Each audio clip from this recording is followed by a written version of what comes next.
সেটাও প্রায় এখানে জয়েন আছে 2,45,91,258। বললাম তো আমি একটু আগে কি করে আসলো।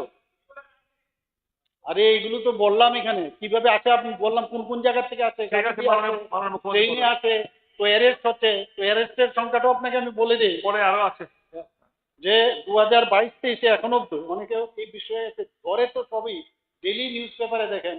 এনডিপিএস এর কেসে এখন অব্দি 2022 থেকে 25-এ আমাদের নাম্বার অফ কেসে 2022-এ 13টা কনভিক্টেড হয়েছে কেস, এবং নাম্বার অফ পার্সন কনভিক্টেড হয়েছে 19। 2023-এ নাম্বার অফ কেসে 16 এবং নাম্বার অফ পার্সন কনভিক্টেড হয়েছে 20। 2024-এ নাম্বার অফ কেস হয়েছে 18 আর 26 জন কনভিক্টেড হয়েছে। আপনি প্লিজ মাননীয় মুখ্যমন্ত্রী মহোদয় 2025 থেকে 25 up to February number of cases 5 আর number of person convicted.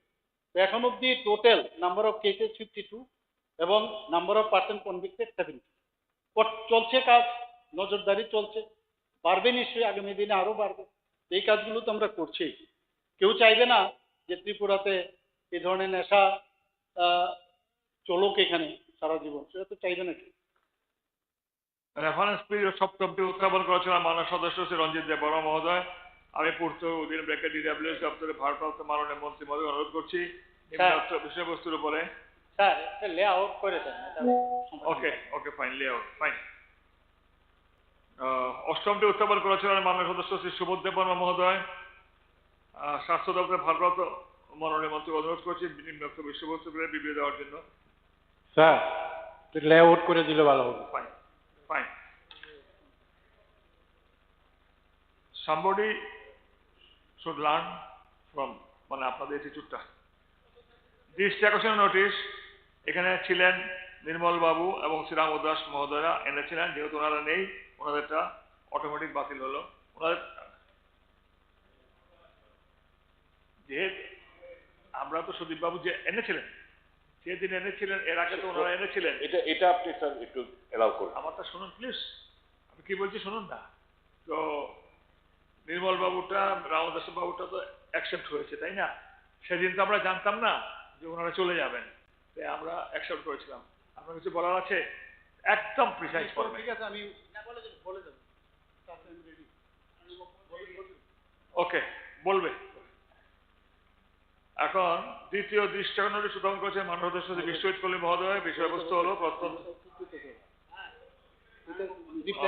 Okay okay. Tripura medical কলেজে পাশ করিয়ে দেবার নাম করে সম্প্রতি অর্থ আদায় করার ঘটনা সম্পর্কে মাননীয় বিধায়ক সুদীপ রায় বর্মন জানতে চেয়েছে। এখানে আমার কাছে যে রিপোর্টটা আছে আমি আপনার সামনে রাখছি। এখানে কয়েকজন মেডিকেল ছাত্র 2025 সালে 4ই ফেব্রুয়ারি ত্রিপুরা মেডিকেল কলেজ ও ডাক্তার বি.আর. আম্বেদকর মেমোরিয়াল টিচিং হসপিটালে মেডিকেল সুপারিনটেন্ডেন্ট কার্যালয়ে অধ্যাপক ডক্টর সুমা চৌধুরী, যিনি শারীরবিদ্যা বিভাগ অর্থাৎ ফিজিওলজির বিভাগের প্রধান, উনার বিরুদ্ধে প্রথম যে পেশাগত এমবিবিএস পরীক্ষা, সেই পরীক্ষার ফলাফলের ক্ষেত্রে অর্থনৈতিক কার্যকলাপে জড়িত থাকার একটা অভিযোগ ওখানে অভিযোগ দায়ের।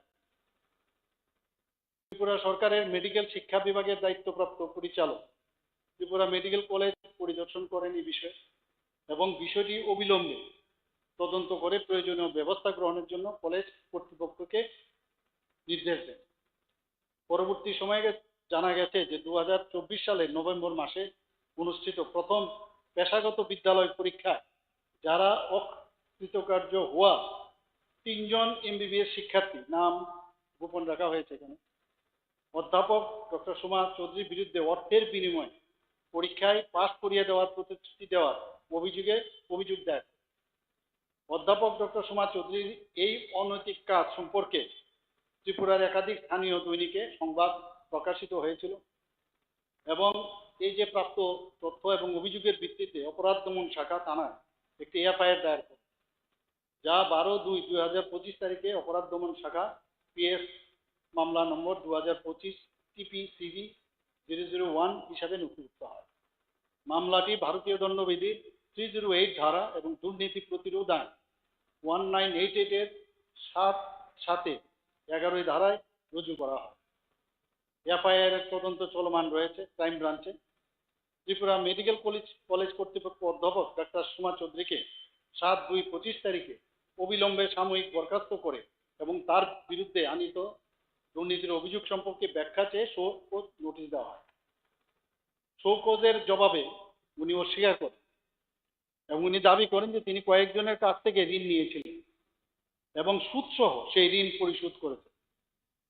তিনি পরীক্ষায় পাশ করিয়ে দেওয়ার জন্য অর্থ গ্রহণের অভিযোগ সম্পূর্ণ অস্বীকার করেন এবং অধ্যাপক চৌধুরী তার দাবির পত্রে অনেকগুলো কাগজপত্র জমা করেছেন, যেগুলোর এখন ইনভেস্টিগেশন চলছে, তার পর্যালোচনাধীন রয়েছে। পর্যালোচনা শেষে ডিপার্টমেন্টাল এনকোয়ারি নেওয়া হবে। পুলিশ তদন্তে তার বিরুদ্ধে অভিযোগের যদি সত্যতা ও সম্ভাব্য সহযোগীদের নাম প্রকাশিত যদি হয় তাহলে ব্যবস্থা নেবে। ত্রিপুরা সরকারের মেডিকেল শিক্ষা অধিদপ্তর বিষয়টি অত্যন্ত গুরুত্বের সাথে গ্রহণ করেছে। বিশ্ববিদ্যালয় পরীক্ষায় মেডিকেল শিক্ষার্থীদের মূল্যায়নও আরও যাতে স্বচ্ছতা ও জবাবদিহিতা আনতে দায়িত্বপ্রাপ্ত পরিচালক ত্রিপুরা বিদ্যালয়ের রেজিস্ট্রার এবং পরীক্ষা নিয়ন্ত্রকের সঙ্গে আলোচনা করে। ত্রিপুরা বিশ্ববিদ্যালয়ের উপরেজিস্ট্রার 7/3/25 তারিখে ত্রিপুরা বিশ্ববিদ্যালয়ের পরীক্ষা কেন্দ্র শাখা সম্মেলন কক্ষে ত্রিপুরা সরকারের মেডিকেল শিক্ষা বিভাগের দায়িত্বপ্রাপ্ত পরিচালক, আগরতলা সরকারি মেডিকেল কলেজ এবং ত্রিপুরা মেডিকেল কলেজের 9 জন সিনিয়র অধ্যাপক এবং ত্রিপুরা বিশ্ববিদ্যালয়ের সহকারী রেজিস্ট্রারের উপস্থিতিতে একটি এখানে মিটিংও হয়। ওই বৈঠকে উপস্থিত সদস্যরা বিষয়টা নিয়ে আলোচনা করেন এবং সর্বসম্মতভাবে সিদ্ধান্ত নেন যে জাতীয় এনএমসি এর যে নির্দেশ আছে সেই নির্দেশ অনুযায়ী বিশ্ববিদ্যালয় এমবিবিএস কোর্সের উত্তরপত্রগুলির কেন্দ্রীয় মূল্যায়ন শুরু করবে। বৈঠকে এটি সিদ্ধান্ত হয় যে 2025 সাল থেকে ব্যবহারিক মৌখিক পরীক্ষা আভ্যন্তরীণ, যেটা ইন্টারনাল এবং এক্সটার্নাল যে পরীক্ষাটা হয় সেই যারা পরীক্ষক থাকবে তাদের উপস্থিতিতে পরিচালনা হবে। ত্রিপুরা সরকার মেডিকেল শিক্ষা দপ্তর ত্রিপুরা মেডিকেল কলেজ কর্তৃপক্ষকে নির্দেশ দিয়েছে শিক্ষক অধ্যাপকদের মূল্যায়ন প্রক্রিয়া জাতীয় মেডিকেল কমিশন দ্বারা নির্ধারিত 360 ডিগ্রি মূল্যায়ন, এগুলো অনেকগুলো যে তাদের কিভাবে মূল্যায়ন হবে ব্যবস্থা। এখন পর্যন্ত আমার কাছে এই খবর আছে, আমি আপনার সামনে মাননীয় অধ্যক্ষের সমস্ত হাউসকে অবগত।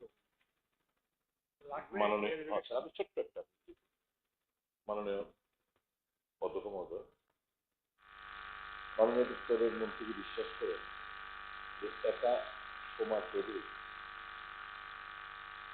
উনি তার পক্ষে এটা বহুদিন ধরে চলছিল, thanks to the speech তিনি put them forward and the nephew I am deported by the same people.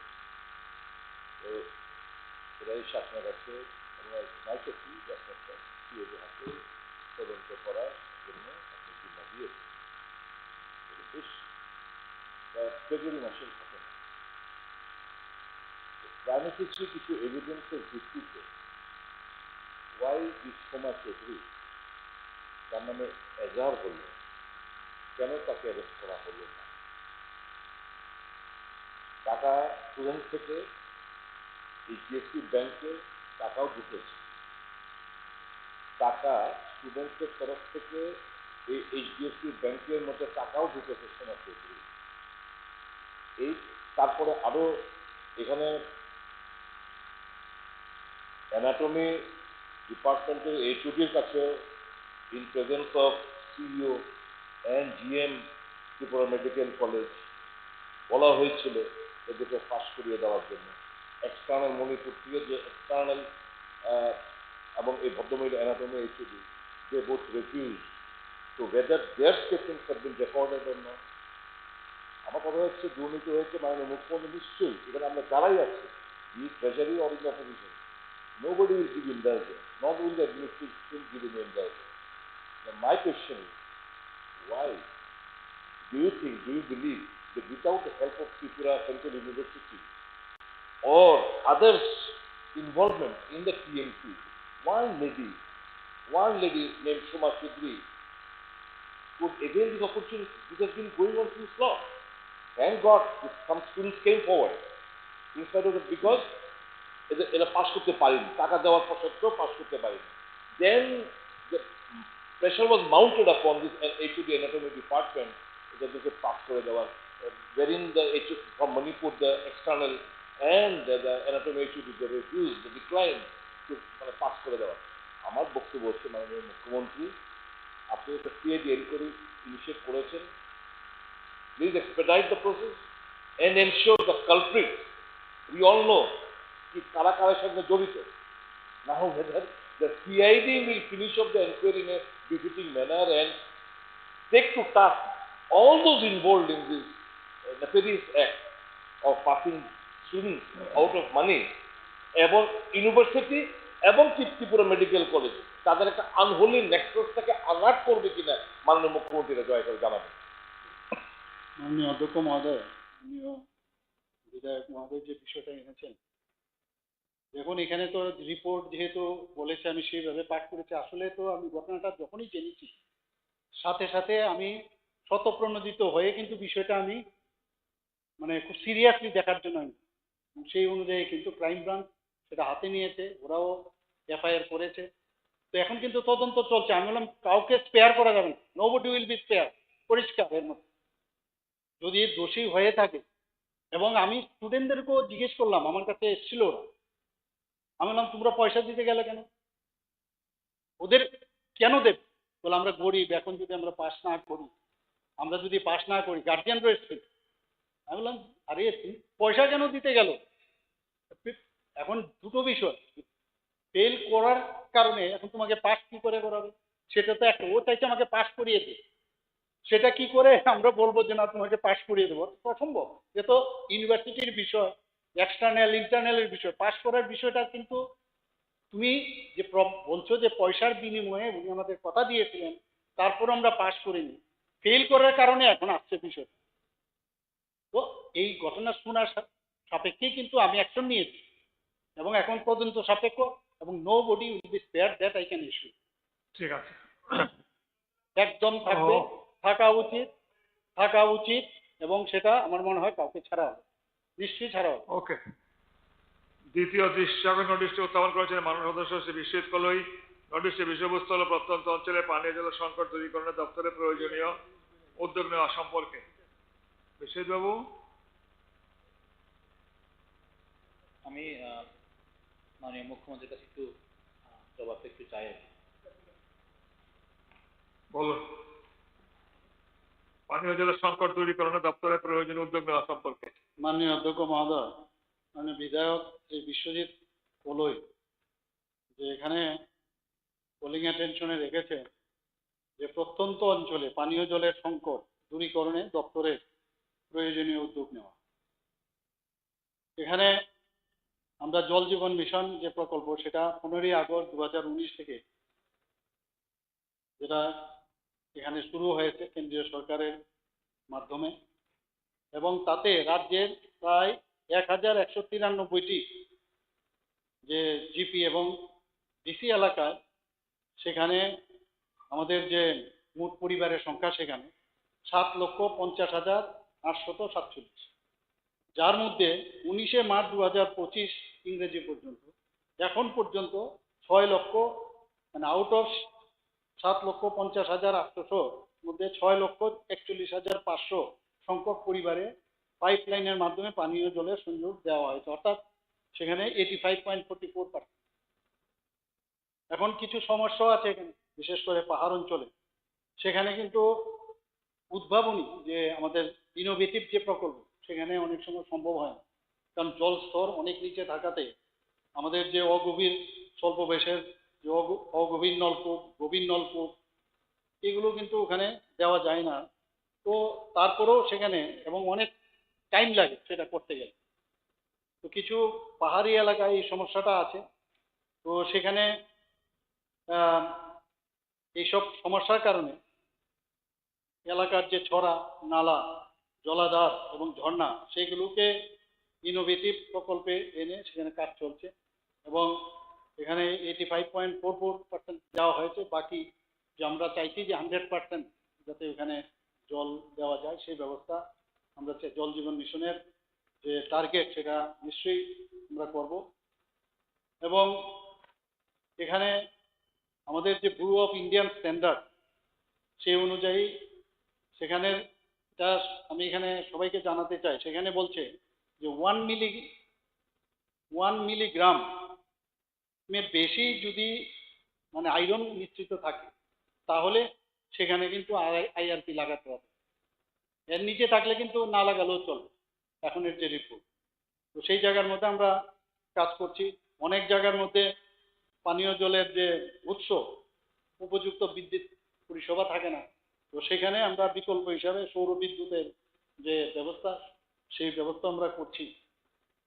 তো প্রত্যন্ত অঞ্চলে এখন অব্দি ট্যাঙ্কারের মাধ্যমে যেখানে জল, সেই ইনোভেটিভ স্কিম তো চলছে, পাশাপাশি যেখানে বোরিং করে জল মানে আনা সম্ভব নয় জলস্তর না থাকাতে, সেখানে ট্যাঙ্কারের মাধ্যমে পানির জল দেওয়া হচ্ছে।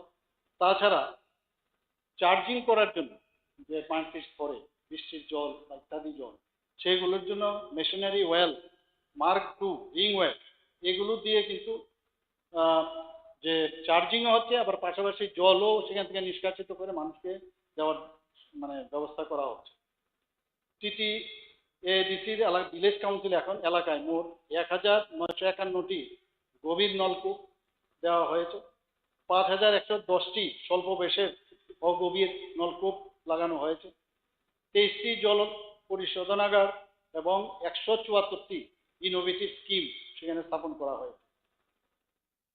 তো এতে করে প্রায় 3,27,000 পরিবারের মধ্যে 2,67,605 জন 5টি পরিবারে পানীয় জলের সংযোগ দেওয়া হয়েছে, অর্থাৎ 81.78%।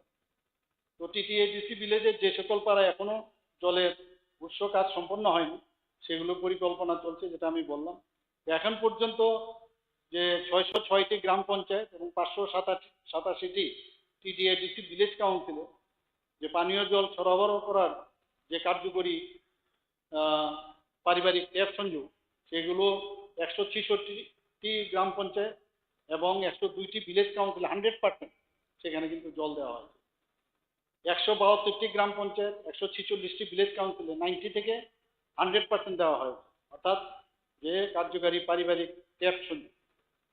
এবং 131টি গ্রাম পঞ্চায়েত এবং 113টি ভিলেজ কাউন্সিলে 80 থেকে 90%, 80টি জিপিবিসিতে 70 থেকে 80%, 49টি জিপিবিসি সেখানে 50 থেকে 70%, 6টি গ্রাম পঞ্চায়েত এবং 26টি ভিলেজে 25 থেকে 50% এবং 2টি জিপি এবং 18টি ভিলেজে 25%-এর নিচে এফএসটিসি দেওয়া হয়।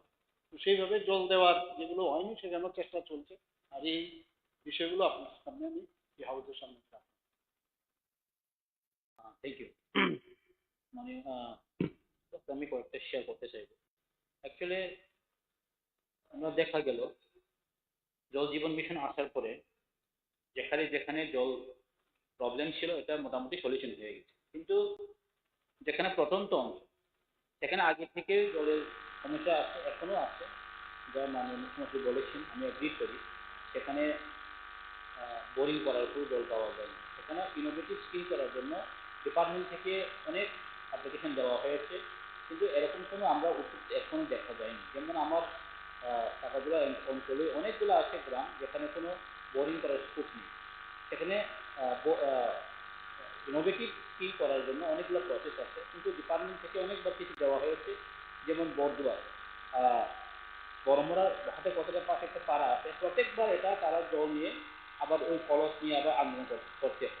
তো সেখানে আমাদেরকেও জবাব দিতে হয়, কিন্তু আমরা জবাব কিছু দিতে পারি না। অনেকদিন ধরে এইভাবে চলছে। অনেক জায়গা আছে, যেমন সগরি আছে, এরকম আছে প্রায় প্রায় আমার যে পার্বত্য অঞ্চলে প্রত্যেকদিন দেখা হয়। তো তার জন্য মানে মুখ্যমন্ত্রীর কাছে আমরা এটাই অনুরোধ থাকবো, এটা ইমিডিয়েটলি একটু চেষ্টা করে যেগুলো সম্ভব করলেই ভালো হবে। এবং আরেকটা জল এখন যেখানে পাইপলাইন দিয়ে যেটা সাবমার্সিবল বা বলুন আপনি যেটা পাম্প হাউস, যে পাইপলাইনের মাধ্যমে যে জল পাঠানো হয়, ম্যাক্সিমাম জায়গাতে এখনো পাম্প হাউসগুলো এখন চলে না।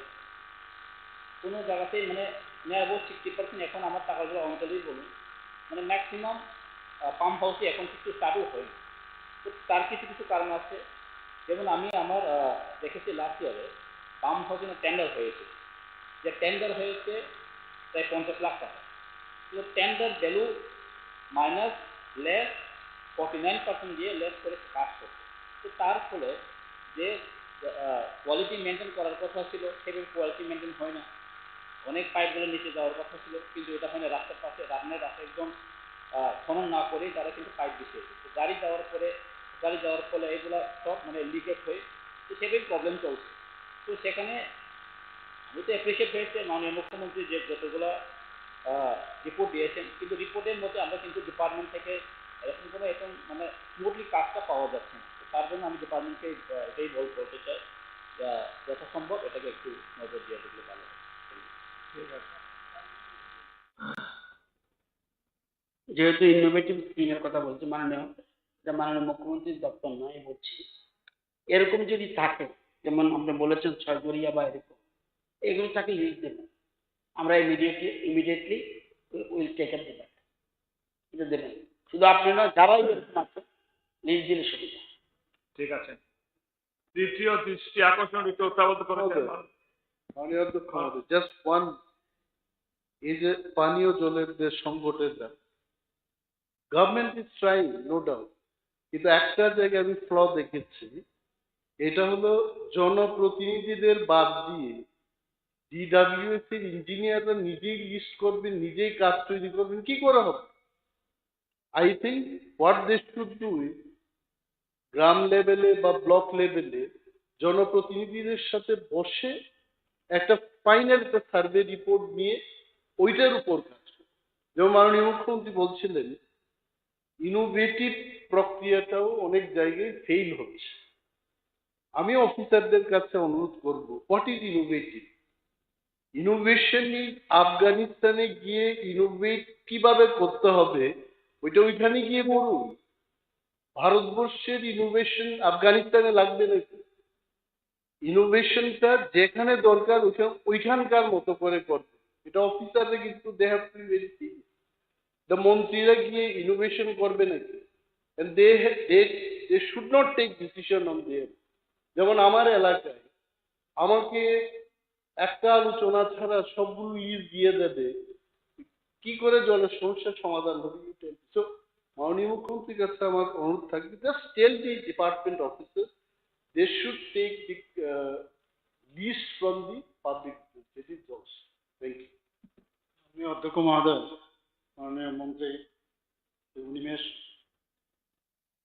দেববর্মা মহোদয় যে কথাটা বলেছেন, বিষয়টা হচ্ছে আমরা এখানে বিধানসভাতে আসি, তর্ক বিতর্ক ইত্যাদি থাকে, কিন্তু মেইন যে বিষয় সেটা হচ্ছে মানুষের জন্য কাজ করা। এখানে যে ধরনের মানে প্রপোজাল এসছে, ত্রিস্তরীয় পঞ্চায়েতের তাদেরও জনপ্রতিনিধি, তাদের সাথেও কথা বলা উচিত, এবং যারা বিধায়ক বিধায়িকারা আছেন তাদের সাথেও কথা বলা উচিত। নিশ্চয়ই এই ধরনের সাজেশন হওয়াতে নিশ্চয়ই আমি দপ্তরেরকে বলবো, এবং যাতে টাইমলি সবকিছু করা যায়। তো সে নিশ্চয়ই আমরা দেখবো সেখানে কারেন্টের প্রবলেম আছে অনেক জায়গায় এত মানে জল স্তরেই নেই সেখানে। তো এই বিষয়গুলো নিয়ে আমরা মিটিং করি ঠিকই, তবে যেহেতু এই সাজেশন এসছে নিশ্চয়ই আমি ওনাদেরকে নির্দেশ দেবো। তৃতীয় দৃষ্টি আকর্ষণ একটু উত্থাপন করেছেন মাননীয় সদস্য গোপাল চন্দ্র রায় মহোদয়। নদীর বিষয়বস্তু হলো TTADC, আলোচনা হয়ে গেল তো এলাকায় প্রাথমিক শিক্ষার অগ্রগতি সম্পর্কে। তেল যাচ্ছে না, হ্যাঁ হ্যাঁ হ্যাঁ হ্যাঁ, এটার দরকার আছে। আবার বলবেন? আবার আর বলার পর এটা কি কথা নেই? না, দরকার নাই। না না না, এই যে এখানে দেখো এই জিনিসটা আলোচনা হয়েছে, জিনিসটা কেন করছে? একটা সিনিয়র বরঞ্চ আরো যদি আর যেগুলি হয়নি এগুলি আলোচনা করুন। একটা সিনিয়র মেম্বার আপনি মিনিট, তার জনজাতিদের শিক্ষার আলো থেকে অন্ধকারে ঠেলে দেওয়া ঠিক না। আমি আমি এগুলি আমি আমি আপনাকে বলছি, প্রায় 500 স্কুল আছে যেটা প্রায় বন্ধ, এবং আপনার থেকে বেশি জানে পাঠান বাবু, আপনার থেকে বেশি পাঠান বাবু জানে। রতন বাবু উনি নিজে বলেছে বিরুদ্ধে আপনি থাকতে পারেন না। আলোচনা করেছে আমাকে স্যার না রাখেন না, রাখেন হ্যালো প্লিজ স্যার, রাখেন না, এরকম না। আপনারও বন্ধ হবে কিন্তু। আরে আপনার অবগতির জন্য বলছি, দেখুন স্যার, আপনার না, শুনুন রতন একটু, বাবু। এক সেকেন্ড। আপনার অবগতির জন্য বলছি। খালি বাঁধানো পাঠান বাবুর আরেকটা আছে। বর্তমান গ্রামাঞ্চলের শিক্ষার পরিকাঠামো জানেন উনি কি লিখেছেন? বর্তমান গ্রামাঞ্চলে এই উন্নয়ন সম্পর্কে মেক ইট লে রিকোয়েস্ট করে পাঠিয়েছে যে আমারটা লে করে দিন। আরেকটা আছে ওনার আলোচনা হয়েছে। না না না, এগুলি কোনো কাজ হবে না। চতুর্থ দৃষ্টি আকর্ষণ সূচনা করেছেন শ্রী পিনাকি দাস চৌধুরী। ধলেশ্বরী বিশ্ববিদ্যালয় কল্যাণপুর বিধানসভা কেন্দ্রের অন্তর্গত পূর্ণদাসপাড়া থেকে রতিয়া হাওয়ার পর্যন্ত 3.5 কিলোমিটার রাস্তাটি নির্মাণ কাজে অগ্রগতি সম্পর্কে এখন আমি দৃষ্টি আকর্ষণ হিসেবে বিবৃতি বলার জন্য পূর্ত দপ্তরের মাননীয় মন্ত্রীবাদী অনুরোধ করছি। মাননীয় অধ্যক্ষ মহোদয়, কল্যাণপুর বিধানসভা কেন্দ্রের অন্তর্গত পূর্ণদাসপাড়া থেকে রতিয়া হাওর পর্যন্ত 3.5 কিলোমিটার রাস্তাটি নির্মাণ কাজের অগ্রগতি সম্পর্কে মাননীয় বিধায়ক শ্রী পিনাকি দাস চৌধুরী আনিত জনস্বার্থ সংশ্লিষ্ট কলিং অ্যাটেনশন নোটিশ। পূর্ণদাসপাড়া থেকে রাতিয়া হাওর লিঙ্ক নাম্বার L039 রাস্তাটি খোয়াই জেলার কল্যাণপুর ব্লকের অন্তর্গত। উক্ত রাস্তাটিও PMGSY 1 এর প্রকল্প 2013-14 সালে ভারত সরকারের গ্রামোন্নয়ন মন্ত্রকের অনুমোদন প্রাপ্ত। রাস্তাটির অনুমোদিত দৈর্ঘ্য 3.019 কিলোমিটার এবং তাতে যে অর্থ রাখা হয়েছে 2.1 করোড়। ত্রিপুরায় যে PMGSY এর নির্মাণ কাজ এবং তার সঙ্গে 5 বছরে যে মেনটেনেন্সের যে জন্য ভারত সরকার এবং ত্রিপুরা সরকার এবং NBCC কিন্তু একটা ট্রাইপার্টিট একটা চুক্তি সম্পাদিত হয়, যেটা আগেও আমি বলেছি আরেকজনের বিষয়। সেই চুক্তি মোতাবেক অন্যান্য জেলার সাথে খোয়াই জেলার PMGSY এর কাজ NBCCর কাছে এটা দেওয়া হয়। 19/11/2000 ইংরেজি সনে এই রাস্তাটা ঠিকাদারকে প্রদান করা হয়েছে। সেখানেও PD অর্থাৎ ক্রস ড্রেন, প্রোটেকশন ওয়াল এবং ড্রেনের অভাবে গ্রামবাসীরা সেখানে কাজ বন্ধ করে দেয়। তো দীর্ঘদিন সেখানে কাজটা এই বিক্ষোভের পরে সেখানে বিলম্ব হচ্ছিল। পরে TRRDA Tripura rural road development agency এবং NBCCর প্রতিনিধিরা সেখানে যৌথভাবে সেখানে পরিদর্শন করে এবং এখানে আবার নতুন করে একটা এস্টিমেট তৈরি হয় এবং সেই এস্টিমেট 2018 সালে সেটা পাঠানো হয় এবং TRRDA এবং স্থানীয় বাসিন্দাদের দাবি যাতে পূরণ হয় এস্টিমেট স্ক্রুটিনি করার পর অতিরিক্ত কাজের অনুমোদন দেওয়া হয়েছে। এখানে ট্রিপল সেল বক্স কালভার্ট নির্মাণ করার প্রভিজন DPR অন্তর্ভুক্ত ছিল, কিন্তু গ্রামবাসীরা শুরু থেকেই এই কালভার্টের নির্মাণ কাজ বন্ধ করে দিয়েছিল যেহেতু তাদের দাবি পূরণ হচ্ছিল। পরবর্তীকালে স্থানীয় বিধায়কদের সহায়তায় সেখানে সমস্যার সমাধান সম্ভব হয়েছে এবং এই রাস্তাটির নির্মাণ কাজ যদিও বিলম্বিত হয়েছে, যার ফলে সমাপ্তির যে ডেট দেওয়া হয়েছিল সেটা সেই সময়ে সম্ভব হয়নি।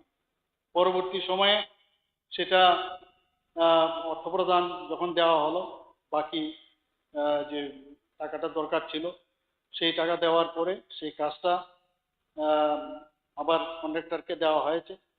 কিন্তু সড়ক নেটওয়ার্কের সংযোগ বজায় রাখার জন্য স্থানীয় মাননীয় MLA যিনি প্রশ্নটা করেছেন ওনার পরামর্শ নিয়ে জরুরি ভিত্তিতে NBCC সংস্কারের হাতে নিয়েছে, যা ছিল একটা সাময়িক তৎকালীন সময়।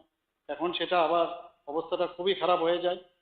তো এখানে যে ট্রাইপার্টিট যে চুক্তি হয়েছিল 5 বছরের চুক্তি অনুসারে সেখানে যে কাজ শেষ করার পরে মেনটেনেন্স যে সেটা সম্ভব হয়নি।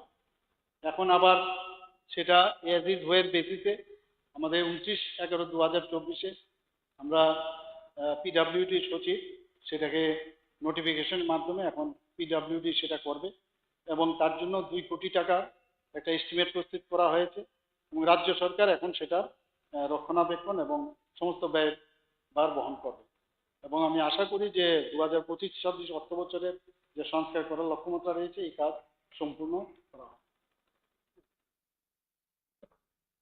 আমি বিষয়টা একটু ক্লিয়ার হয়ে গেল কেন, বিষয়টা হচ্ছে যারা এই রিপোর্টটা দিচ্ছে সেটা আমি যতটুকু, যেহেতু আমার গ্রামে এই গ্রামেই বাড়ি, আমার সামনেই রাস্তা, আসলে রাস্তাটা স্টার্ট করেছিল, কমপ্লিটই করেনি। কমপ্লিট না করে ব্ল্যাক টপ মানে অর্ধেক রাস্তা ব্ল্যাক টপ করেছিল আর বাকিটা করেই না করেই পরবর্তী 5 বছরের জন্য আবার রিপেয়ারিং এর জন্য বা এই চলছে। যাই হোক, আমাদের গভর্নমেন্ট আসার পর যখন যোগাযোগ করলাম, প্রথম তো এটা ট্রেসই পাচ্ছি না। পিএমজি বলছে পিএমজি, এনডিসি বলছে, মানে কি একজন একজনকে বলছে। পরবর্তী সময় যখন এটা নজরে আনা হলো, এবং এটা আমাদের এমন একটা অবস্থায় দাঁড়িয়েছে, বাইসাইকেল নিয়ে যাওয়ার অবস্থা। পাবলিক এই জায়গাতে বাধা দেয় এমন জায়গায় নেই, কালভার্ট বক্স এই জায়গাতে নেই। এই রাস্তার মধ্যে একটাই ব্রিজ, এটা হয়েছে, কিন্তু বাকি ব্ল্যাকটপ হয়েছে। যেভাবে ছিল ওইভাবেই রয়েছে। মেন জিনিস যে জিনিস, শ্রীজীব সাহা কন্ট্রাক্টর, ওনার সঙ্গে কথা বলেছি, উনি কাজ ফেলে এসে বিভিন্ন লোকালি তখনকার সময় যারা দায়িত্বে ছিলেন, বিভিন্ন কমিশন টমিশন যারা বলার চেষ্টা করে, তাদের জন্য যাই হোক যেভাবে ফেলে এসেছে, সেটাকে নিয়ে ইদানিং আমাদের রাজ্যের মুখ্যমন্ত্রী সেই কথাটাকে কর্ণপাত করেছেন। আমি একটা মিটিংয়ে বলেছিলাম, ভিজিটের জন্য এনডিসি, পিএমজি, পিডব্লিউডি একসঙ্গে গেছে। এই ভিজিটে যাওয়ার পরও আমরা হদিশ পাচ্ছি। যাক, আজকে মুখ্যমন্ত্রীর কথা শুনে আমি খুশি হলাম। তার জন্য 2 কোটি টাকা বরাদ্দ করেছেন, এবং সদ্য এটা শুরু হবে। এবং এই রাস্তাটা শুরু যত তাড়াতাড়ি সম্ভব করতে পারে, যেহেতু বর্ষা এসে গেছে, নাই রাস্তা, কিন্তু বলবো কার্পেটিং 2 হাত নেই। যেটা 24 ফুট রাস্তা, 5 ফুটও নেই অনেক জায়গায়, এমন জায়গায় দাঁড়িয়েছে। যাই হোক, এই রাস্তাটা যদি খুব তাড়াতাড়ি শুরু করা যায়, তাহলে আমাদের প্রচুর সংখ্যক জাতি জনজাতি অংশ মানুষ উপকৃত হবে। তার জন্য আমি মুখ্যমন্ত্রীকে অনুরোধ করে বলবো, খুব তাড়াতাড়ি যাতে এটা শুরু। ধন্যবাদ। ঠিক আছে। পঞ্চম দৃষ্টি এখন নোটিশ উত্তোলন করেছে মাননীয় সদস্য শ্রী গোপাল চন্দ্র রায় মহোদয়। নোটিশটি বিষয়বস্তু ছিল স্মার্ট সিটির অগ্রগতি সম্পর্কে। এখন আমি উক্ত দৃষ্টি নোটিশ বিবৃতি প্রদানের জন্য নগর দপ্তরের ভারপ্রাপ্ত মাননীয় মন্ত্রী মহোদয় অনুরোধ করছি।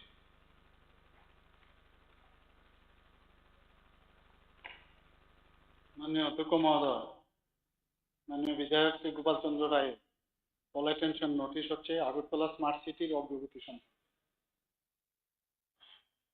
স্মার্ট সিটি মিশন স্কিমটি 2025 সালের 30 জুন শেষ হবে কেন্দ্রীয় সরকারের মন্ত্রী পরিষদের অনুমোদন অনুযায়ী। কেন্দ্রীয় সরকার কর্তৃক এই প্রকল্পে ফার্দার এক্সটেনশন বা পরবর্তী যে বর্ধিতকরণের বিষয় এখনো কিন্তু সেই ঘোষণা এখন করেনি।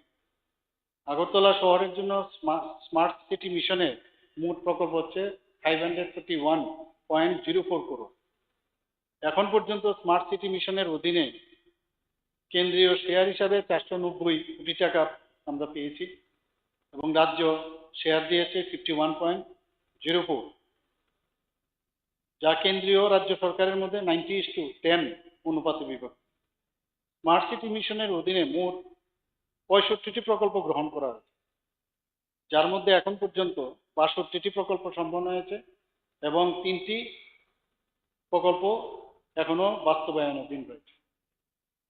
এই 3টি প্রকল্প হচ্ছে 4 lane of airport road from লিচু বাগান টু নিউ এয়ারপোর্ট টার্মিনাল, যার রাখা হয়েছে ₹96.17 করোড়। নাম্বার 2 হচ্ছে revitalization of MBB college 32.31 crore. Number 3 হচ্ছে development of children's park ₹7.64 crore. আশা করছি মে মাসের 2025-এর মধ্যে বাকি যে 3টে আমি বললাম সেগুলো কাজ সম্পন্ন হবে। তো সেইভাবে স্মার্ট সিটির কাজ হয়েছে, এবং আগামী দিন যে 3টে বাকি আছে সেটাও সম্পন্ন হবে।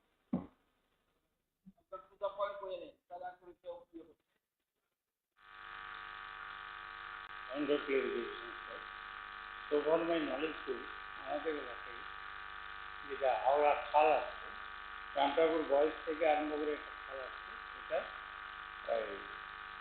আপনার আমার মুখ্যমন্ত্রী এলাকায় দিয়েছেন, নেতাজি স্কুলের দিক দিয়ে গেছে, ওই খালটার এখনো পর্যন্ত কিছু হয়। দ্বিতীয় কথা হলো, এখানে 500 কোটি টাকা পাওয়া গেছে, 490 কোটি টাকা দিয়েছে কেন্দ্রীয় সরকার। এটার ব্যাপারে কি হয়েছে অনেক কথা, সেগুলি আমি কথা বলি। আমার বক্তব্য এই যে আপনার ওয়াটার সাপ্লাইয়ের নিচে যে ব্রিজটা এই বাম দিকে, এখানে নদীর বাঁধের সঙ্গে এটা একটা ময়লা খোলার মতো ব্যবস্থা, শুধু ময়লা ফেলছে, দুর্গন্ধে যাওয়া যায় না। আমি গিয়েছিলাম একদিন, আমাকে সবাই ঘেরাও করে। তখন আমি কাউন্সিলর খুব ভালো ছিল, আমাদের সঙ্গে চাষ করবে, সুকুমার আগে বললো, ওই দাদা আমি বলছি সাইনবোর্ড লাগিয়েছে তবু ময়লা করে। This is the discredit of the corporation. আমি বলবো এটা মুখ্যমন্ত্রী মহোদয়ের আমি এই সবার আকর্ষণ করছি। ব্যাপারটা হলো এমবিবি কলেজে আরও আবার 7 কোটি টাকা ব্যয় হবে, ঠিক আছে, বা 3 কোটি সামথিং, তারপরে 4 লেন হবে, ঠিক আছে, চিন্তা বাকি আছে, বাকি আমার বক্তব্য যে এই স্মার্ট সিটি করতে গিয়ে যদি দুর্গন্ধের একটা গার্বেজ ফেলার জায়গা হয়, আর যেটা জল ওই যে রামঠাকুর বয়স থেকে যে ড্রেনকে, এটা আপনার এখানে স্পষ্ট করেছে, এটা গিয়ে পড়েছে একবারে এই এটা এখনো কেন এটা হলো না, কবে নাগাদ এগুলি সমস্যা করা হয়।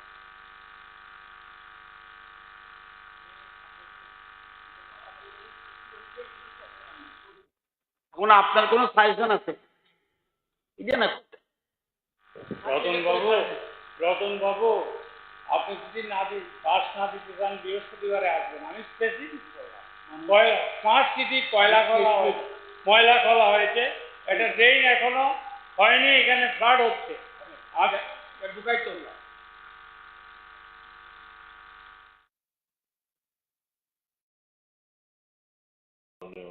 চেয়ারম্যান স্যার, আমি জানতে চাইছি জল নিষ্কাশনের জন্য কি পরিমাণ টাকা খরচ করা হয়েছে, রাস্তা নির্মাণ, রাস্তা মেরামত করার জন্য, কাভার ড্রেন করার জন্য কত টাকা আলাদা, এই হিসাব যদি থাকে তাহলে এটা বোধহয় পেশ করার জন্য দাবি জানাচ্ছে। এটা করলে ভালো, যে কি কি প্রজেক্ট, মানে যে টয়লেটের জন্য কিংবা ড্রেন নির্মাণের জন্য, ওয়াটার লগিং যেন না হয় তার জন্য ব্যবস্থাপনা, এর আলাদা আলাদা হিসাব যদি থাকে আপনি দয়া করে দিতে পারেন।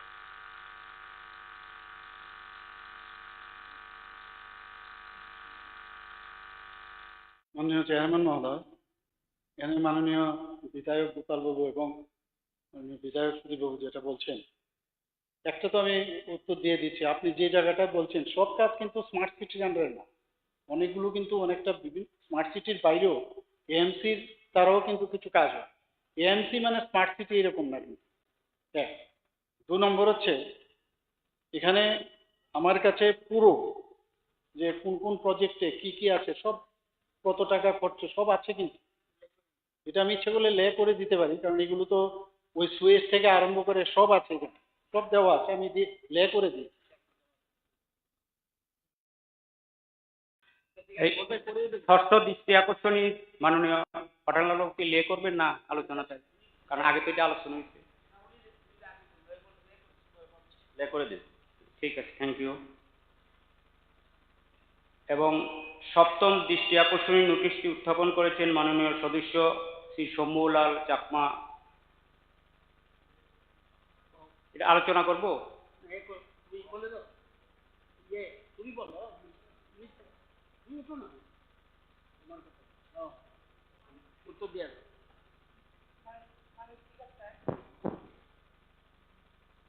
মাননীয় চেয়ারম্যান স্যার,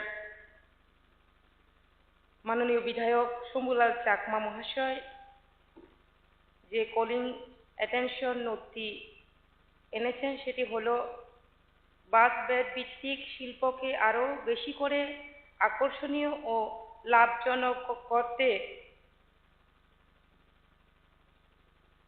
সামনু বিধানসভা কেন্দ্রে একটি ব্যাম্বো পার্ক করার জন্য দপ্তর কর্তৃক প্রয়োজনীয় উদ্যোগ নেওয়া সম্পর্কে। মাননীয় চেয়ারম্যান স্যার, ভারতবর্ষের মধ্যে প্রথম ব্যাম্বো পার্ক ত্রিপুরায় প্রতিষ্ঠিত হয়। পশ্চিম ত্রিপুরা জেলার আরকে নগরে ব্যাম্বো পার্কের বহু ছোট এবং মাঝারি আকারের বাঁশ শিল্প রয়েছে, যেগুলি বিভিন্ন বাঁশজাত পণ্য উৎপাদন করে, যেমন বাঁশের মেজের জন্য টাইলস, বাঁশের আগরবাতি স্টিক, বাঁশের বর্জ্য প্রক্রিয়াকরণ, বাঁশের গুঁড়ো ইত্যাদি। এই পার্কটি বাণিজ্য ও শিল্প মন্ত্রণালয়ের আর্থিক সহযোগিতায় প্রতিষ্ঠিত হয়েছে। বর্তমানে ত্রিপুরার বাঁশ মিশন বেম্বো ভ্যালু চেন ডেভেলপমেন্টের আওতায় একটি নতুন ইন্টিগ্রেটেড বেম্বো পার্ক প্রতিষ্ঠিত করার একটি বড় উদ্যোগ গ্রহণ করেছে।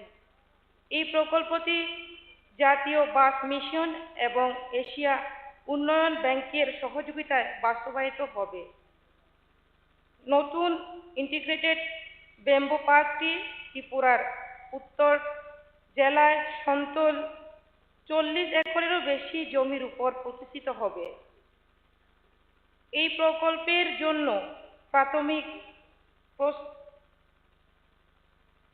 প্রাথমিক যে প্রকল্পটি ডিপিআর ইতিমধ্যেই জমা দেওয়া হয়েছে, যার অনুমান যার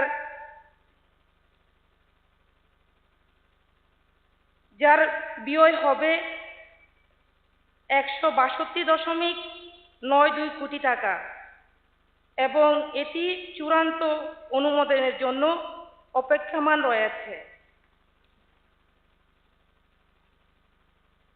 তাছাড়াও নতুন একটি ইন্টিগ্রেটেড বাম্বো পার্ক স্থাপনের জন্য সামনু ধলাই থেকে প্রস্তাব করা হয়েছে। তবে এটি একমাত্র তখনই সম্ভব যদি 40 থেকে 50 একর আয়তনের একটি উপযুক্ত জমি চিহ্নিত করা যায়। তাছাড়া জমিটি বড় রাস্তার সাথে সংযুক্ত হতে হবে।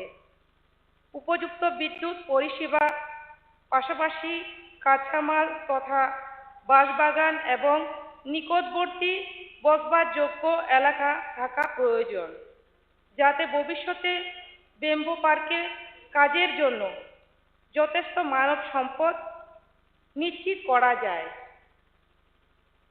জমি চিহ্নিত করার পর একটি সম্ভাব্য প্রকল্প প্রতিবেদন প্রস্তুত করা হবে এবং এরপর চূড়ান্ত সিদ্ধান্ত নেওয়া হবে। তাছাড়া ত্রিপুরার 59 জেলার সমতল প্রস্তাবিত ইন্টিগ্রেটেড বেম্বো পার্কে যে 26টি বাঁশ প্রাথমিক প্রক্রিয়াকরণ ইউনিট কাম এগ্রিগেশন সেন্টার স্থাপন করা হবে, তার মধ্যে একটি ক্লাস্টারের 2টি এগ্রিগেশন সেন্টার সামনু পরিসরে তৈরি হবে। ধন্যবাদ। Point of clarification sir. মাননীয় চেয়ারম্যান স্যার, এই বিষয়টি আমার আনার কারণটি হচ্ছে, আমরা সবাই জানি সামনু একটি প্রত্যন্ত এলাকা ছিল, যা বর্তমানে 2018 ইংরেজিতে আমাদের নতুন সরকার গঠনের পর এটাকে একটা ট্রান্সফরমেশনের কাজ চলছে। রাস্তাঘাট থেকে শুরু করে পানীয় জল কোনোটাতেই পিছিয়ে নেই। এর মধ্যে আমরা জানি শিক্ষার সাথে সাথে উন্নয়নের জন্য যেটা খুব গুরুত্বপূর্ণ সেটা হচ্ছে অর্থনৈতিক উন্নয়ন। এই অর্থনৈতিক উন্নয়নটা যদি আমরা আনতে চাই তাহলে মানুষের কাছে ইনকাম জেনারেশনের একটা সুযোগ দেওয়া দরকার। এবং সেই হিসেবে আমরা জানি সামনু এমন একটা এলাকা, পুরো সামনু এলাকা জুড়ে যে বাঁশ উৎপাদিত হয় ন্যাচারালি, সেই বাঁশের অংশ কিন্তু কৈলাসহর থেকে শুরু করে কুমারঘাট, ফটিকরাই এবং ইভেন আগরতলা পর্যন্ত কিন্তু আমাদের সামনু এলাকার, সামনু অঞ্চলের বাঁশ আসে। এবং বিগত কয়েকদিনে আমি আগরতলা স্থিত আমাদের ইন্ডাস্ট্রিয়াল এলাকার বোধজংনগরের যে জি কিউব ইন্ডাস্ট্রি রয়েছে সেখানে আমি গিয়েছিলাম। গিয়ে সেখানে ওনাদের সাথে কথা বলে জানতে পারলাম যে আমাদের যে চাহিদা 2000 মানে আগামী অর্থ বছর বা তারপরের অর্থ বছরে সেটা 10,000 হেক্টরের মতো তার একটা চাহিদা হবে। কিন্তু বর্তমানে যে তার যে প্রোডাকশন রেট খুব কম, অর্থাৎ শুধুমাত্র জি কিউব ইন্ডাস্ট্রিতে যে পরিমাণের বাঁশের দরকার সেই পরিমাণ বাঁশের যোগানও কিন্তু আমরা এখন বর্তমানে দিতে পারছি না। কিন্তু অগোছালোভাবে ন্যাচারালি কিন্তু আমাদের সেই বাঁশের প্রোডাক্ট বিভিন্ন জায়গায় ছড়িয়ে ছিটিয়ে রয়েছে সারা ত্রিপুরা রাজ্যের মধ্যে। আর আমরা এটাও জানি বাঁশ বেতের উপর বিভিন্ন কাজ একসময় ত্রিপুরা রাজ্যের মধ্যে কুটির শিল্পের মতো একটা অবস্থা ছিল। এটাকে আরো জিয়ে তোলা এবং মানুষের কাছে যাতে অর্থ পৌঁছানো যায় সেই দিকে লক্ষ্য রেখে আমি এখানে এই বিষয়টা উত্থাপন করেছিলাম, যাতে করে আমরা এই বাঁশ বেত শিল্পকে আরো উন্নত করে মানুষের কাছে পয়সা এনে দিতে পারি এবং ত্রিপুরা রাজ্যের অর্থনৈতিক ব্যবস্থাকে আরো সমৃদ্ধতর করতে পারি। তার জন্য আমার মাননীয় চেয়ারম্যান সাহেব আপনার মাধ্যমে মাননীয় ভারপ্রাপ্ত মন্ত্রী মহোদয়া এবং আমাদের হাউস অফ লিডার এখানে মাননীয় মুখ্যমন্ত্রী মহোদয়ের প্রতিও আমার অনুরোধ থাকবে, যদি ছামুনো এলাকায় এরকম একটা উদ্যোগ নেওয়া যায় যে ব্যাম্বো পার্ক করার মাধ্যমে গরিব যারা রয়েছেন এলাকার জনগণ তাদেরকে যদি ইনকাম দেওয়া যায় তাহলে এলাকার জনগণ উপকৃত হবে। Thank you. মাননীয় চেয়ারম্যান স্যার, আমি আমার যে বক্তব্যের মধ্য দিয়ে বলে গেছি কি কি গাইডলাইন রয়েছে, সেই গাইডলাইন অলরেডি আমি বলে দিয়েছি। আমরা জানি যে আমরা বাঁশকে আমরা সবুজ সোনা বলে আমরা জানি। সর্ব বিশ্বে বাঁশের গুরুত্ব রয়েছে, বিশেষ করে আমাদের ভারতবর্ষে, পাশাপাশি আমাদের ত্রিপুরা রাজ্যে। আমরা বাঁশের মাধ্যমে যেমন bamboo বুটল, bamboo jewellery, bamboo tiles, আমরা ব্যাম্বো আগরবাতি স্টিক আমরা করে থাকি। তো মাননীয় বিধায়ক মহাশয় যে বিষয়টি বলেছেন অলরেডি আমার ভাষণের মধ্যে ছিল। আমরা গাইডলাইন অনুসারে আমরা অবশ্যই দেখব কি করে করা যায়। Thank you sir. অষ্টম দৃষ্টি আকর্ষণী নোটিশটি উত্থাপন করেছেন মাননীয় সদস্য শ্রী দিলীপ কুমার রিয়াং। নোটিশটির বিষয়বস্তু হল regarding the fulfilment of PWC in ADC area. এখন আমি উক্ত দৃষ্টি আকর্ষণ নোটিশটির উপর বিবৃতি প্রদানের জন্য সমাজ কল্যাণ ও সমাজ শিক্ষা দপ্তরে ভারপ্রাপ্ত মাননীয় মন্ত্রীকে অনুরোধ করছি। আমি খুব সংক্ষেপে বলছি, এটা আসলে বেশ অনেকগুলো পাতা, আমি খুব সংক্ষেপে বলবো। উনি যেটা করেছেন, ত্রিপুরা স্বশাসিত জেলা পরিষদ এলাকায় অঙ্গনওয়াড়ি কেন্দ্র স্থাপনের চাহিদা পূরণ। আমাদের রাজ্যে ইতিমধ্যে যে অঙ্গনওয়াড়ি সেন্টার রয়েছে 10,222খানা, যার মধ্যে যদি আমরা দেখি 2018 সালের আগে 9,911টি অঙ্গনওয়াড়ি কেন্দ্র ছিল। জনজাতি এলাকায় 3,209টি অঙ্গনওয়াড়ি কেন্দ্র এবং অন্যান্য এলাকায় 6,702টি অঙ্গনওয়াড়ি কেন্দ্র। 2018 থেকে 2024 অবধি 311টা অঙ্গনওয়াড়ি কেন্দ্র বানানো হয়েছে। আমি শুধু এই তথ্যটা এর জন্য বলছি, এখানে যারা বিরোধী দলের বিধায়কগণ আছেন ওনারা এবং এই হাউসের অবগতির জন্য, যে বারবার প্রশ্ন আসে যে জনজাতি এলাকায় উন্নয়ন কতটুকু হচ্ছে। আমরা 311খানা অঙ্গনওয়াড়ি সেন্টার নির্মিত হয়েছে, যার মধ্যে 149টি অঙ্গনওয়াড়ি কেন্দ্র শুধু জনজাতি এলাকায় আমরা এই 6 বছরে নির্মিত করেছি। আর অন্যান্য এলাকায় গোটা রাজ্যে 162টা অঙ্গনওয়াড়ি কেন্দ্র নির্মাণ হয়েছে। এছাড়াও আরো আমরা নতুন করে পিজিটি যে জন্মন প্রকল্প, তাতে করে 53টা অঙ্গনওয়াড়ি কেন্দ্রের জনজাতি এলাকায় নির্মাণের আমরা অনুমোদন পেয়েছি। এছাড়াও ধরতি আবা জনজাতি যে প্রকল্প গ্রাম উন্নয়ন উৎকর্ষ অভিযান, তাতে করেও 123টি নতুন অঙ্গনওয়াড়ির জন্য আমরা প্রপোজাল পাঠিয়েছি। অর্থাৎ আমরা যদি দেখি আরো 176টা অঙ্গনওয়াড়ি কেন্দ্র শুধু জনজাতি এলাকার জন্য আমরা অনুমোদনের জন্য কেন্দ্রে পাঠিয়েছি। তো আমি এই কথাটা বলতে চাইছি যে 311টা অঙ্গনওয়াড়ি কেন্দ্রের মধ্যে অর্ধেক অঙ্গনওয়াড়ি কেন্দ্র অলরেডি জনজাতি এলাকায় তৈরি করেছি, এছাড়া আরো 176টা তৈরি হবে। এটার সবচেয়ে বড় কারণ হচ্ছে এটা জনসংখ্যার আধারে অঙ্গনওয়াড়ি কেন্দ্র নির্মিত হয়। যেমন 300 থেকে 800 জন জনসংখ্যা যদি হয় জনজাতি এলাকায়, তাহলে একটা অঙ্গনওয়াড়ি হবে। 800 থেকে 1600 হলে 2টা অঙ্গনওয়াড়ি কেন্দ্র হবে। 1600 থেকে 24 হলে 3টা অঙ্গনওয়াড়ি কেন্দ্র হবে। অর্থাৎ কমিউনিস্টের ওই 25 বছর তারা লাগাতার যে জনসংখ্যার নিরিখে জনজাতি কেন্দ্র তারা তৈরি করেনি জনজাতি এলাকায়, এটা এখন আমরা পূরণ করছি। আমরা এই সংখ্যাটা পূরণ করছি। আর বাকি রইল ওনাকে আর্থিকভাবে যে সাহায্য করে আমাদের যেটা 6টা অঙ্গনওয়াড়ি সেন্টার অর্থাৎ সিডিপিও জনজাতি এলাকার মধ্যে চলে। আমাদের টোটাল হচ্ছে 56টি সিডিপিও। এর মধ্যে 56টার মধ্যে নতুন একটা আমরা নতুন পেয়েছি 57টা। এটাও গঙ্গানগর ব্লকের অধীনে আমরা সিডিপিও অফিস নতুন হচ্ছে সেখানে। এই 57টা অঙ্গনওয়াড়ি সেন্টার, এই 57টা অঙ্গনওয়াড়ি সেন্টারের আমরা যদি দেখি যে 6টা অঙ্গনওয়াড়ি সেন্টার 57টার মধ্যে জনজাতি এলাকায় কাজ করে, যার মধ্যে হলো আপনার ছামনু, মনু, ডম্বুরনগর, দামছড়া, জম্পুহিল ও কাঞ্চনপুর।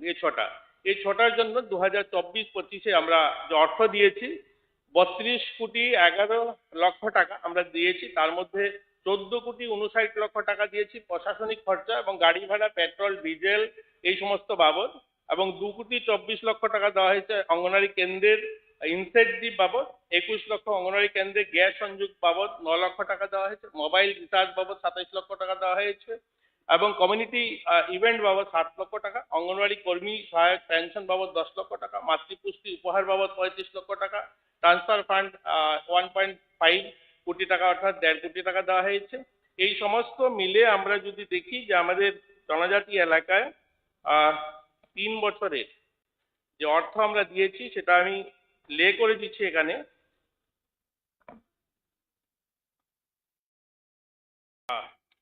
আচ্ছা, আমি বাকি আর্থিক বিষয়টা আমি লে করে দিচ্ছি। দীর্ঘ এই আমাদের 3 বছর আর আমি দিয়েছি এবছর এবং এর আগের বছর, এর আগের বছর 3 বছরের। বাকি যদি কিছু থাকে জিজ্ঞাসা করতে পারেন, আমি বাকি পেপারগুলো লে করে দিচ্ছি। हामबाय सार चेयरमैन सार पहिलानो हामबाय भारतनि मिनिस्टार न के सार आंहासो गोबां सालिया बले खायनो हैने आं किसा कांचनपुरनि किसा थाना मुसुङो सार कांचनपुर प्रोजेक्ट तीनटा ब्लक कायसा सिनि सीडीपीओ दङ ओमफ्राय आ जागायाव 10 दङ 248 एडब्लिउसी सेन्टार लालजुरि 140 ओमफ्राय आं ऑनरेबल मिनिस्टारनि ओमफ्राय आं किसा सिना मुसुङाखाय बे जाम्पुहिबाय जामसरा सीडीपीओ बरक बख्रनानाय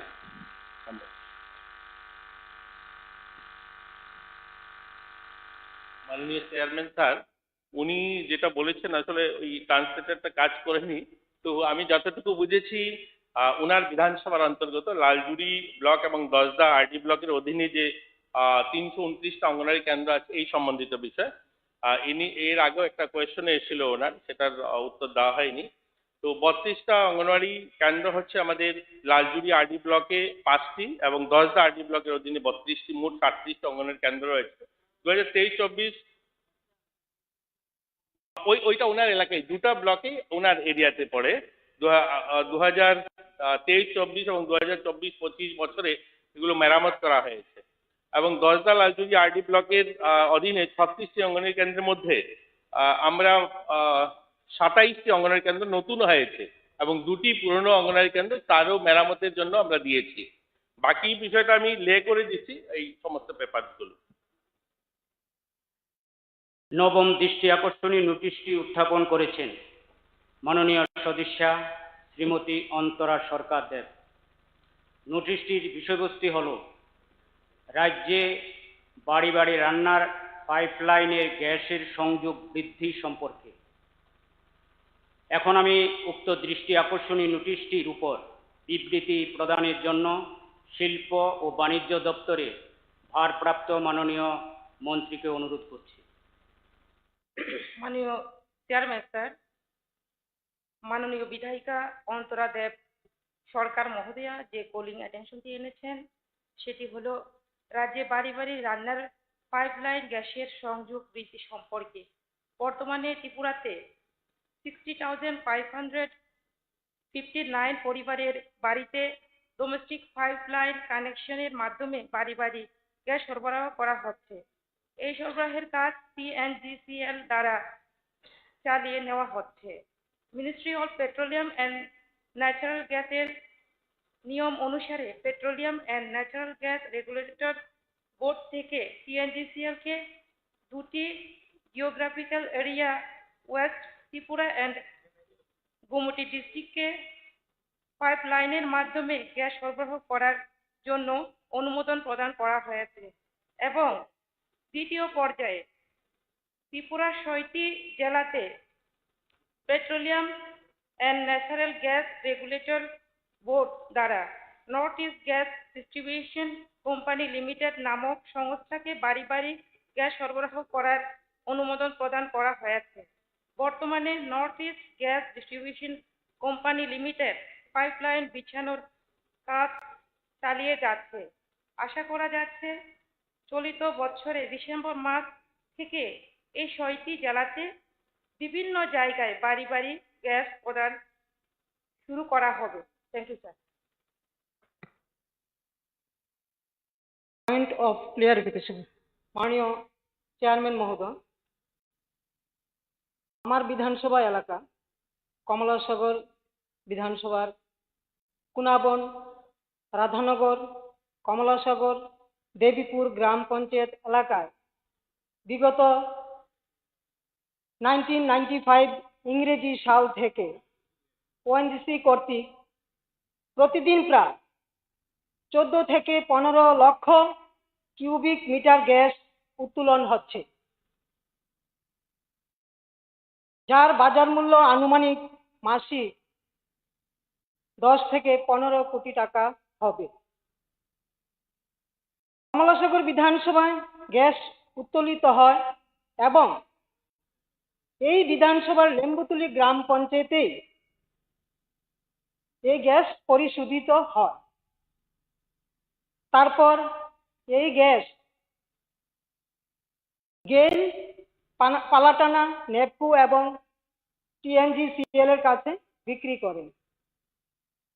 মাননীয় চেয়ারম্যান মহোদয়, টিএনজিসিএল 2000 সাল হইতে ডোমেস্টিক গ্যাস হিসাবে আগরতলা শহরের বিভিন্ন এলাকায় গ্যাস সরবরাহ করে আসছে।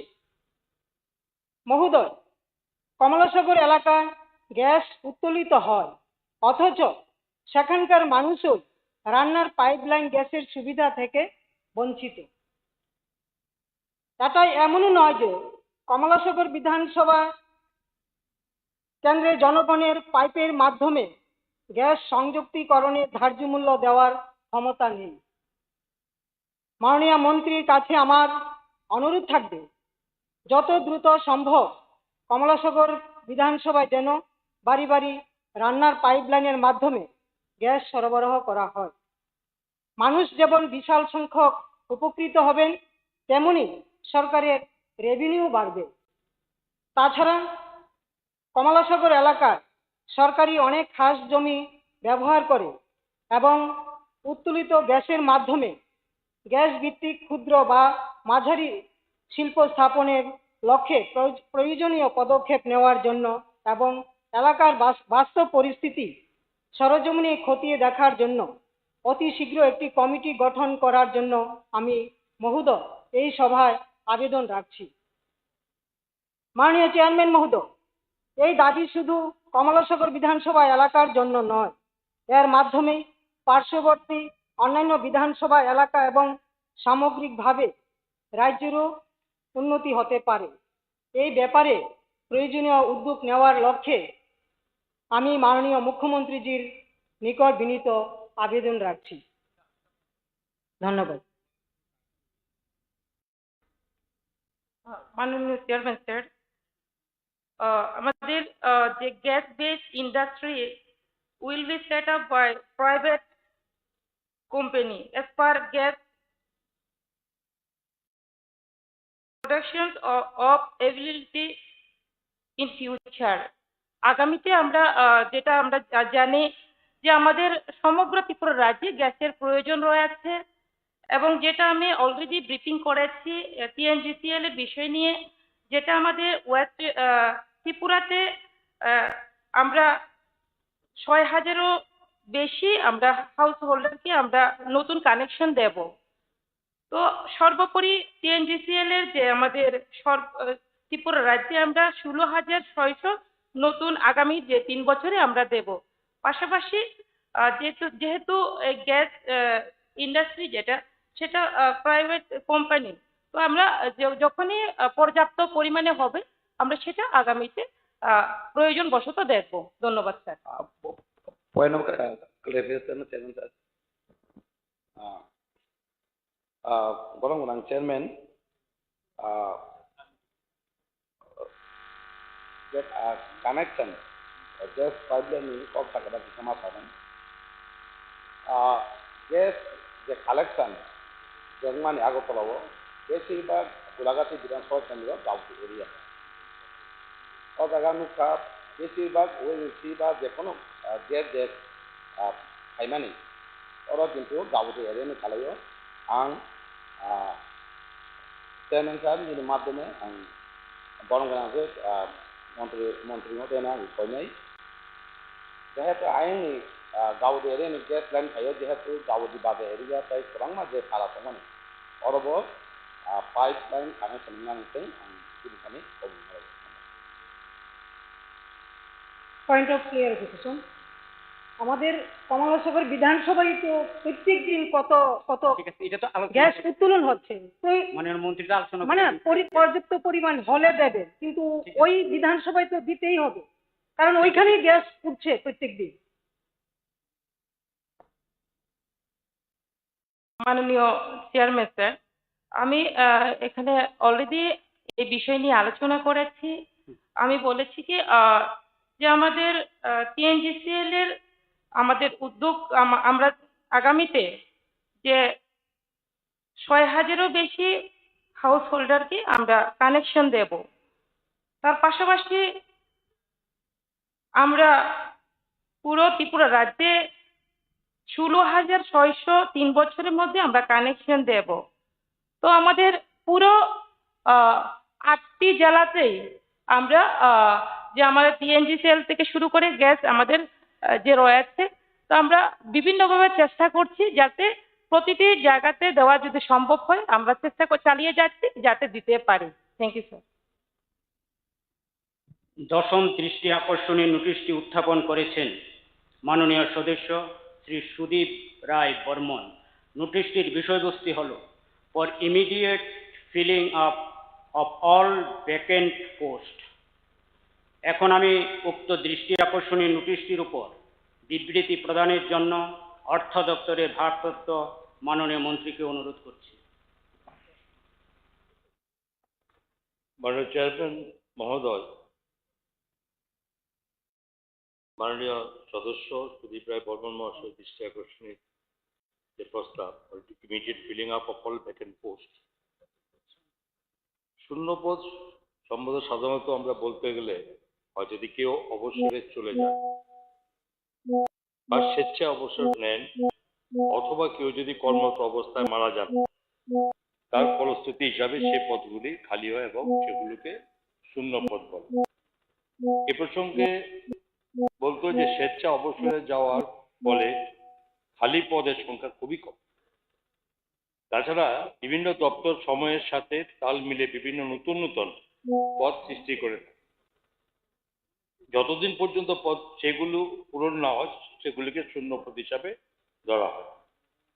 তাছাড়া কোনো ক্যাডার সার্ভিসে যে স্যাংশন ট্রেন্ড থাকে যদি ম্যান ইন পজিশনের থেকে কম হয় তাহলে ওই পদগুলিকেও শূন্য পদ বলা হয়। নন ক্যাডার পোস্টগুলির ক্ষেত্রে যতক্ষণ না রাজ্য সরকার ওই পদগুলিকে পার্মানেন্ট বলে ডিক্লেয়ার না করছে ততক্ষণ পর্যন্ত ওই সব পদগুলিকে টেম্পোরারি পদ বলে বিবেচিত হয়। সাধারণত কোনো পদ যদি 10 বছর এক নাগারে অকুপাই করে থাকে সেই পদগুলি 80% পদ রাজ্য সরকার বিভিন্ন কিছু বিবেচনা করে পার্মানেন্ট ডিক্লেয়ার করতে পারে। রাজ্য সরকারের প্রচলিত নিয়ম অনুসারে কোনো পদ পূরণ করতে গেলে জিএআর ডিপার্টমেন্টে কনকারেন্স, এরপরে অর্থ দপ্তরের কনকারেন্সে এবং ক্যাবিনেট অ্যাপ্রুভালের প্রয়োজন।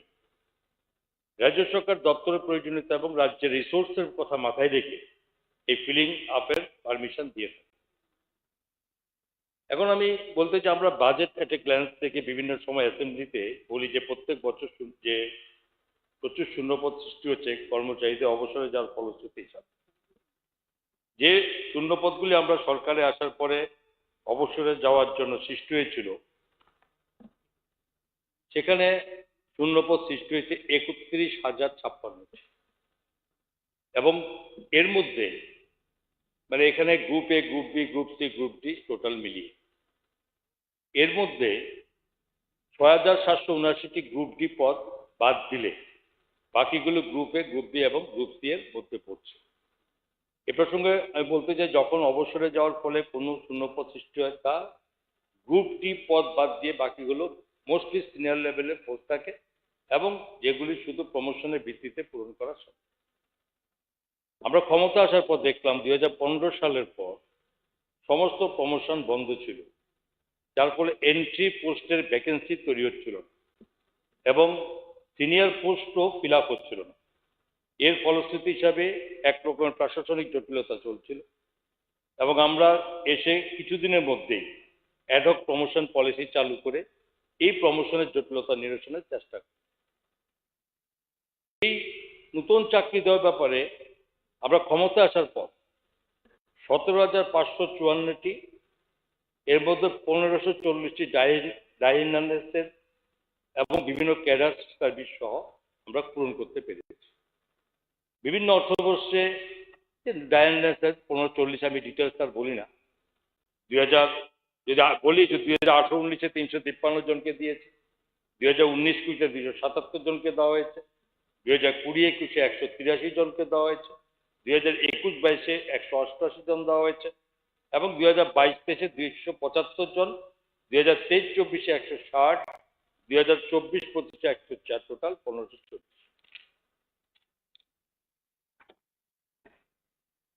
এবং এরপরেও আমরা গত বছরে এই বছর মিলে 6,009টি পদ সৃষ্টি করেছি এবং 12,338টি পদ পূরণের জন্য অর্থ দপ্তর থেকে অনুমোদন আমরা দিয়েছি, যা বিভিন্ন প্রক্রিয়া আছে এবং খুব সহসায় পূরণ হবে বলে আমরা আশাবাদী।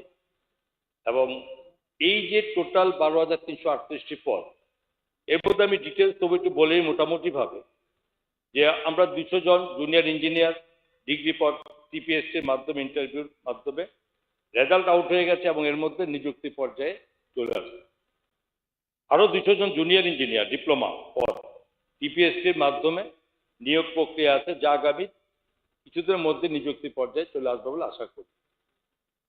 2024 জন মেডিকেল অফিসার এমবিবিএস, এর জন্য রিটেন পরীক্ষা টিপিএসসি এর মাধ্যমে হয়ে গেছে। 136 জন এগ্রি অফিসার নিয়োগের জন্য অর্থোত্তর প্রয়োজনীয় অনুমোদন আমরা দেওয়া হয়ে গেছে। 16 জন সুপার স্পেশালিস্ট ডক্টর এবং 172 জন স্পেশালিস্ট ডাক্তার নিয়োগের জন্য অর্থোত্তর অনুমোদন দিয়েছে। অর্থোত্তর 400টি অ্যাসিস্ট্যান্ট প্রফেসর পদ পূরণের জন্য অনুমোদন দেওয়া হয়েছে। তাছাড়া বিভিন্ন পদ যেমন 218টি সাব ইন্সপেক্টর, 423টি এগ্রি অ্যাসিস্ট্যান্ট পদ, 125টি আমিন পদ এবং 28টি ফরেস্ট রেঞ্জারের পদের জন্য অর্থোত্তর অনুমোদন দিয়েছে। এবং আমি আপনাকে এই সবাইকে বলতে চাই যে রাজ্য সরকার বিভিন্ন শূন্য পদগুলি পূরণের জন্য যথেষ্ট আন্তরিকতা এবং সময়ের সঙ্গে সেগুলো পূরণ হচ্ছে।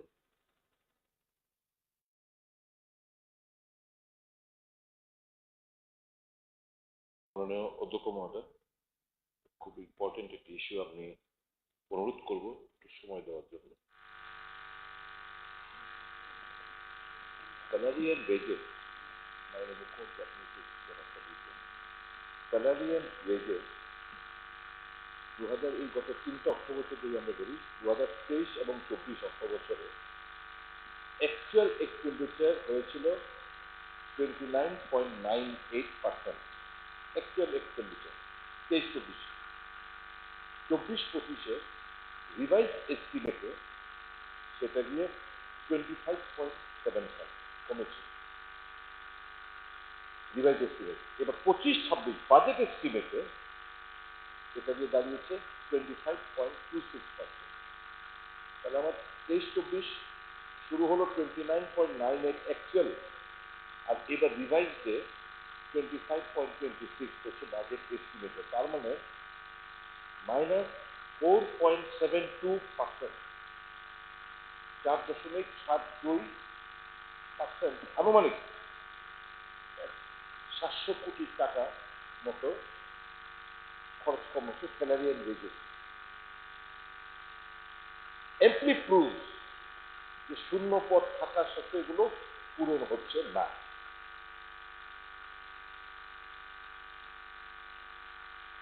তাহলে মুখ্যমন্ত্রী, we are here to help you out। Obstructive criticism করবো কিন্তু হেল্প, যারাই পাক আমার বাচ্চার ছেলে